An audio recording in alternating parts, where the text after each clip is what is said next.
Hello, welcome everybody. This is Cornholio for PokerStrategy.com, and I want to welcome you to the third part of the Treat Poker Like a Business video series.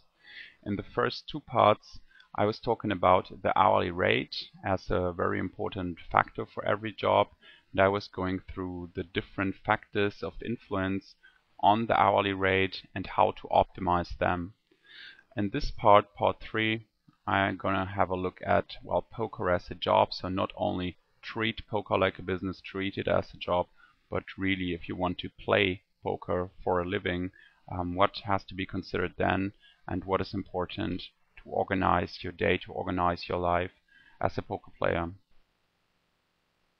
So I'm gonna have a special look at that, poker as a job, as a full-time job, and the question is how to professionalize not only your way of playing but also your way of acting with regard to poker, with regard to your everyday life. So there would be 3 steps to do. The first one is analysis. Analyze the different factors that are important for you.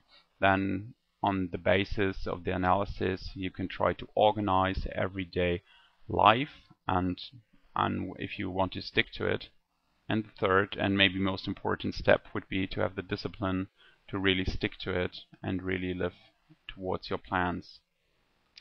So let's go through the first thing, analysis. So the target of this would be the planning of the day and the sequence of operations. So you want to have something like a structure in your working day, in your working week, and even in the whole month, and want to maybe create something like a schedule you can stick to give everything a structure. And this usually has a very positive influence on your results as a player too, but also on something like the happiness, satisfaction you have with poker as a full-time job.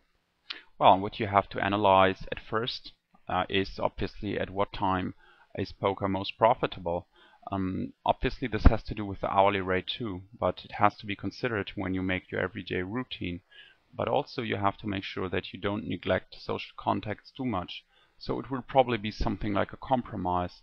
It's probably not the best idea to always play at night, or at the very early morning, or at late in the evening, always like that you are always sleeping when all your social contacts live their normal life. So this would probably not be the perfect choice. Obviously it would be the perfect choice if you just look at the hourly rate and just look at your results, but usually you're not having a very balanced life then, and you're very much neglecting all the social contacts, and this might very well also have a negative influence on your game in general. So maybe it's not even more profitable then.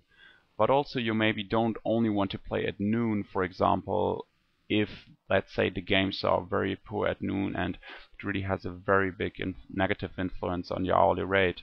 So as I said, it must be something like a compromise probably, but it has to be analyzed at first, depending on the limit you play, depending on the variation you choose. And the poker room obviously has to do with does it have Americans or not, for example. Also you have to analyze how long a session should last, and this should have to do with the A game. Maybe you're the type of guy who is very talented in keeping up the high concentration level, and maybe for you it's perfect to play an 8-hour session or a 6-hour session. So maybe you can play your whole daily volume you choose to have in one session, and it's not a problem, and you can totally stick to your A game. But this is not true for a lot of guys. For a lot of guys, after some hours, there's